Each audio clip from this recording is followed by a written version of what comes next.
ಎಲ್ಲರೂ ಹೇಗಿದ್ದೀರಿ? I hope ಎಲ್ಲರೂ ಚೆನ್ನಾಗಿದ್ದೀರಿ ಅಂತ ಅನ್ಕೋತೀನಿ. ಆ್ಯಂಡ್ ಇವತ್ತಿನ ಈ ವಿಡಿಯೋದಲ್ಲಿ ಗೃಹಲಕ್ಷ್ಮಿಯ 2,000 ರೂಪಾಯಿ ಜೊತೆಗೆ 3 ಲಕ್ಷ ರೂಪಾಯಿ ಲೋನ್ ಕೂಡ ಕೊಡ್ತಾ ಇದ್ದಾರೆ ಅಂತ ನೀವೆಲ್ಲರೂ ಕೂಡ ಕೇಳಿರ್ಬೋದು.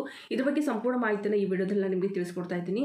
ಸೊ ಇವಾಗ ಸರ್ಕಾರ ಕಡೆಯಿಂದ 2,000 ರೂಪಾಯಿ ಅಂತ ಹೇಳಿ ತಿಂಗಳಿಗೆ ನಿಮಗೆ ಖರ್ಚಿಗೆ ಅಂತ ಒಂದು ಮಾಸಿಕ ಒಂದು ಹೆಲ್ಪ್ ಆಗಲಿ ಅಂತ ಹೇಳಿ ಸೊ ಅವ್ರು ಏನು ಮಾಡ್ತಾರೆ 2,000 ರೂಪಾಯಿ ಅಂತ ಹೇಳಿ ನಿಮ್ಮ ಬ್ಯಾಂಕ್ ಖಾತೆಗೆ ಕೊಡ್ತಾ ಇದ್ದಾರೆ. ಇದು ಸರಿಯಾಗಿ ಟೈಮ್ಗೆ ಬರ್ತಾ ಇಲ್ಲ, ಬಟ್ ಆದರೆ ಎಲ್ಲರ ಅಕೌಂಟಿಗೂ ಸ್ವಲ್ಪ ಹಿಂದೆ ಮುಂದೆ ಒಂದು ಇದನ್ನು ಮಾಡಿಕೊಂಡು ಅವ್ರು ಹಾಕ್ತಾ ಇದ್ದಾರೆ ಎಲ್ರಿಗೂ. ಸೊ ಬಟ್ ಆದರೆ ಇವಾಗ 3 ಲಕ್ಷ ಸಾಲವನ್ನು ಕೊಡ್ತೇವೆ ಅಂತ ಹೇಳಿದ್ದಾರೆ. ಸೊ ಯಾಕೆ ಕೊಡ್ತಾ ಇದ್ದಾರೆ ಅಂತಂದರೆ ಪ್ರತಿಯೊಬ್ಬ ಮಹಿಳೆ ಏನಾದರೂ ಮನೆಯಿಂದ ಏನಾದರೂ ಉದ್ಯೋಗ ಮಾಡಲಿ, ಬಿಸ್ನೆಸ್ ಮಾಡಲಿ ಅಂತ ಹೇಳಿ ಸೊ ಅವ್ರು ಏನು ಮಾಡ್ತಾ ಇದ್ದಾರೆ 3 ಲಕ್ಷದವರೆಗೂ ಸಾಲವನ್ನು ಕೊಡಬೇಕಂತ ಇವಾಗ ಒಂದು ಅನೌನ್ಸ್ಮೆಂಟ್ ಮಾಡಿದ್ದಾರೆ. ಬಟ್ ಅದರ ಬಗ್ಗೆ ಇಷ್ಟೊಂದು ಕ್ಲಿಯರ್ ಆಗಿಲ್ಲ ಏನಿದೆ ಆ್ಯಕ್ಚುಲಿ ಇದರಲ್ಲಿ ಅಂತ ಹೇಳಿ ಡೀಟೇಲ್ ಆಗಿ ಸ್ವಲ್ಪ ನಾನು ನಿಮಗೆ ಇಲ್ಲಿ ಐಡಿಯಾ ಕೊಡ್ತೀನಿ ವಿಡಿಯೋದಲ್ಲಿ. ಒಂದು ಗೃಹಲಕ್ಷ್ಮಿಗೆ ಒಂದು ಬಗ್ಗೆ ಹೇಳೋದಾದರೆ ನಿಮಗೆ ಪ್ರತಿ ತಿಂಗಳು 2,000 ಅಂತ ಹೇಳಿ ನಿಮಗೆ ಒಂದು ಹೆಲ್ಪ್ ಆಗಲಿ ಅಂತ ಹೇಳಿ ಆ ಒಂದು ಹಣವನ್ನು ನೀಡ್ತಾ ಇದ್ದಾರೆ. ಆ್ಯಂಡ್ ಇದಕ್ಕೆ ಅರ್ಹತೆ ಒಂದು ಗೃಹಲಕ್ಷ್ಮಿ ಒಂದು ಯೋಜನೆಯಡಿ ಯಾರ್ಯಾರು ತೊಗೋಬೇಕಂತ ಅನ್ಕೋತೀರಿ. ಸೊ ಅಂಥವ್ರಿಗೆ ಅರ್ಹತೆ ಅಂತಂದರೆ ಕರ್ನಾಟಕದ ಮುಖ್ಯವಾಗಿ ಕುಟುಂಬದ ಮಹಿಳೆ ಆಗಿರಬೇಕು. ಇನ್ನೊಂದು ಪಡಿತರ ಚೀಟಿಯಲ್ಲಿ ನಿಮ್ಮ ಹೆಸರು ಇರಬೇಕು, ಅಂದರೆ ರೇಷನ್ ಕಾರ್ಡಲ್ಲಿ ನಿಮ್ಮ ಹೆಸರು ಇರಬೇಕು. ಆ್ಯಂಡ್ ಇನ್ನೊಂದು ನೀವು ಮನೆ ಮುಖ್ಯಸ್ಥರಾಗಿರಬೇಕು. ಸೊ ಅಂಥವ್ರಿಗೆ 2,000 ಅಂತ ಕೊಡ್ತಾ ಇದ್ದಾರೆ. ಆ್ಯಂಡ್ ಇದಲ್ಲೂ ಕೂಡ 3 ಲಕ್ಷದ ಸಾಲದ ಬಗ್ಗೆ ನಾನು ಇಲ್ಲಿ ಹೇಳೋದಾದರೆ ಇಲ್ಲಿ ಏನಂತಂದರೆ ಸಣ್ಣ ಪುಟ್ಟ ವ್ಯವಹಾರಗಳು, ಅಂದರೆ ಸಣ್ಣ ಪುಟ್ಟ ವ್ಯವಹಾರ ಅಂತಂದರೆ ಯಾವುದೋ ಚಿಕ್ಕ ಪುಟ್ಟ ಬಿಸ್ನೆಸ್, ಟೈಲರಿಂಗ್ ಬಿಸ್ನೆಸ್ ಆಗಿರ್ಬೋದು, ಬೂಟಿಕ್ ಆಗಿರ್ಬೋದು, ಅಥವಾ ಮನೇಲಿ ಯಾವುದೇ ಒಂದು ಹೋಮ್ ಮೇಡ್ ಪ್ರಾಡಕ್ಟ್ನು ಮಾಡ್ತಾಯಿದ್ದೀರಿ, ಲೈಕ್ ಸಾಬೂನು ಮಾಡ್ತಾಯಿದ್ದೀರಿ ಅಥವಾ ಅಗರಬತ್ತಿ ಮಾಡ್ತಾಯಿದ್ದೀರಿ, ಅಥವಾ ನೀವು ಮೇಣದ ಬತ್ತಿನ ಏನಾದರೂ ರೆಡಿ ಮಾಡ್ತಾಯಿದ್ರೆ ಚಿಕ್ಕ ಪುಟ್ಟ ಏನಾದರೂ ನೀವು ಮಾಡ್ತೀವಿ ಅಂತ ಕೆಲವರು ಬುಟ್ಟಿ ಹೆಣಿತಾ ಇರ್ತಾರೆ, ಕೆಲವರು ಸೀರೆ ಮೇಲೆ ಹೆಣಿಕೆ ಹಾಕ್ತಾ ಇರ್ತಾರೆ.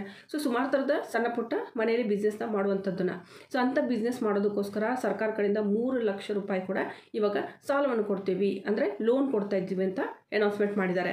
ಸೊ ಇಲ್ಲಿ ಮುಖ್ಯವಾಗಿ ನಾನು ಮೇಲೆ ಹಾಗೆ ಹೇಳ್ತಾ ಇದ್ದೀನಿ ಇದಕ್ಕೆ, ಅಂದರೆ ಇದ್ರ ಬಗ್ಗೆ ಇನ್ನೂ ಅಷ್ಟೊಂದು ಕ್ಲಿಯರಾಗಿ ಡೀಟೇಲಾಗಿ ಇನ್ನೂ ಹೇಳಿಲ್ಲ.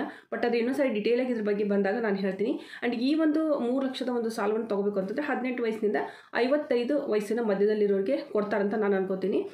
ಅದರಲ್ಲೂ ಕೂಡ ಇಂಟ್ರೆಸ್ಟ್ ಬಗ್ಗೆ ಹೇಳೋದಾದರೆ ಇಂಟ್ರೆಸ್ಟು ತುಂಬ ಕಡಿಮೆ ಇಡ್ತೀವಿ ಅಂತ ಹೇಳಿದ್ದಾರೆ. ಬಟ್ ಆದರೆ ಈ ಒಂದು ಎಷ್ಟು ಕಡಿಮೆ ಇಡ್ತಾರೆ ಅಂತ ಇದ್ರ ಬಗ್ಗೆ ಇನ್ನೂ ಕರೆಕ್ಟಾಗಿ ಅನೌನ್ಸ್ಮೆಂಟ್ ಮಾಡಿಲ್ಲ ಅವರು. ಆ್ಯಂಡ್ ಅದರಲ್ಲೂ ಕೂಡ SC/ST ಅವರಿಗೆ ಕೂಡ ಪರಿಶಿಷ್ಟ ಜಾತಿ ಪರಿಶಿಷ್ಟ ಪಂಗಡದ ಒಂದು ಸಮುದಾಯದ ಒಂದು ಜನರಿಗೆ ಮುಖ್ಯವಾಗಿ 50% ಸಹಾಯಧನವನ್ನು ಕೂಡ ನೀವು ಪಡಿಬಹುದು ಅಂತ ಕೂಡ ಇಲ್ಲಿ ಮೆನ್ಷನ್ ಮಾಡಿದ್ದಾರೆ.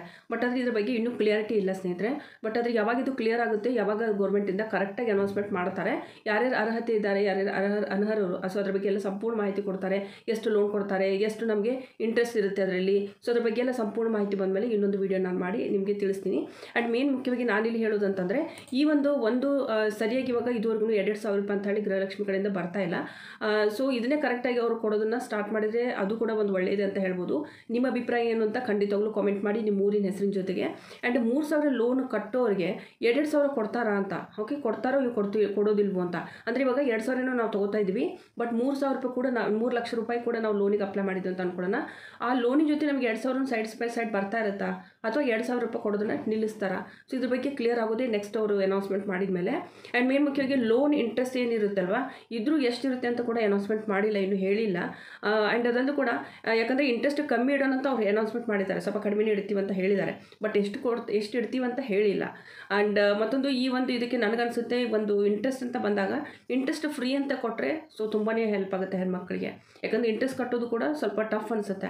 ಆ್ಯಂಡ್ ಅದಂತೂ ಕೂಡ ಈ ಒಂದು ಲೋನ್ಗೆ ಹೇಗೆ ಅಪ್ಲೈ ಮಾಡಬೇಕಂತ ಇನ್ನೂರು ಕರೆಕ್ಟಾಗಿ ಹೇಳಿಲ್ಲ. ನೆಕ್ಸ್ಟ್ ಯಾವುದಾದ್ರು ಮತ್ತೆ ಅವ್ರು ಅನೌನ್ಸ್ಮೆಂಟ್ ಮಾಡಿದ್ಮೇಲೆ ನಾನು ನಿಮಗೆ ಹೇಳ್ತೀನಿ. ಆ್ಯಂಡ್ ಎಲಿಜಿಬಿಲಿಟಿನ ಕೂಡ ಹೇಳಿಲ್ಲ. ಆ್ಯಂಡ್ ಪ್ಲಸ್ ಇಲ್ಲಿ ಲೋನ್ ಕಟ್ಟದೇ ಇದ್ದರೆ ಇನ್ ಕೇಸ್, ಯಾಕಂದರೆ ಇದು ಸನ್ನಿವೇಶ ಎಲ್ರಿಗೂ ಬರ್ಬೋದು ಅಂತ ಅನ್ಕೋತೀನಿ. ಸುಮಾರು ಜನರು ಕಟ್ಟೋಕ್ಕಾಗಲ್ಲ, ಏನೋ ಬಿಸ್ನೆಸ್ ಸ್ಟಾರ್ಟ್ ಮಾಡಿಬಿಡ್ತೀವಿ, ಏನಾದರೂ ಸ್ವಲ್ಪ ನಷ್ಟ ಆಯಿತು ಅಂತಂದರೆ ಸೊ ಅದನ್ನು ಕಟ್ಟೋಕ್ಕಾಗಲಿಲ್ಲ ಅಂತಂದರೆ ಅಂಥವ್ರಿಗೆ ಯಾವ ರೀತಿ ಅವರು ಏನು ಮಾಡ್ತಾರೆ, ಅಥವಾ ಯಾವ ರೀತಿ ವಸೂಲಿ ಮಾಡ್ತಾರೆ, ಅಥವಾ ಅದನ್ನು ಮನ್ನಾ ಮಾಡ್ತಾರೆ ಸಾಲನ, ಸೊ ಏನು ಮಾಡ್ತಾರೆ ಅನ್ನೋದನ್ನು ಇನ್ನೂ ಕ್ಲಿಯರಾಗಿ ಹೇಳಿಲ್ಲ. ಸೊ ಇದೆಲ್ಲ ನೆಕ್ಸ್ಟ್ ಅವರು ಯಾವಾಗ ಇದ್ರ ಬಗ್ಗೆ ಕರೆಕ್ಟಾಗಿ ಒಂದು ಅನೌನ್ಸ್ಮೆಂಟ್ ಮಾಡ್ತಾರೆ. ಸೊ 3 ಲಕ್ಷದ ಲೋನ್ ಹೇಗೆ ತೊಗೋಬೇಕು, ಹೇಗೆ ಅಪ್ಲೈ ಮಾಡಬೇಕಂತ ಎಲ್ಲ ಅನೌನ್ಸ್ಮೆಂಟ್ ಸರ್ಕಾರ ಕಡೆಯಿಂದ ಆದಮೇಲೆ ಸೊ ಮತ್ತೊಂದು ಸಪ್ರೇಟಾಗಿ ಒಂದು ವೀಡಿಯೋ ಮಾಡಿ ನಿಮಗೆ ನಾನು ತಿಳಿಸ್ತೀನಿ. ಓಕೆ, ಸೊ ಇದು ಇವಾಗಿರುವಂಥ ಒಂದು ಮಾಹಿತಿ. ಆ್ಯಂಡ್ ನಿಮ್ಮ ಅಭಿಪ್ರಾಯದ ಬಗ್ಗೆ ಏನಿದೆ ಅಂತ ಖಂಡಿತವಾಗ್ಲೂ ಕಾಮೆಂಟ್ ಮಾಡಿ. ಸೊ ಮುಂದಿನ ವಿಡಿಯೋದಲ್ಲಿ ಮತ್ತೆ ನಾನು ಸಿಗ್ತಿದ್ದರೆ ಅಲ್ಲಿವರೆಗೂ ನಮಸ್ಕಾರ.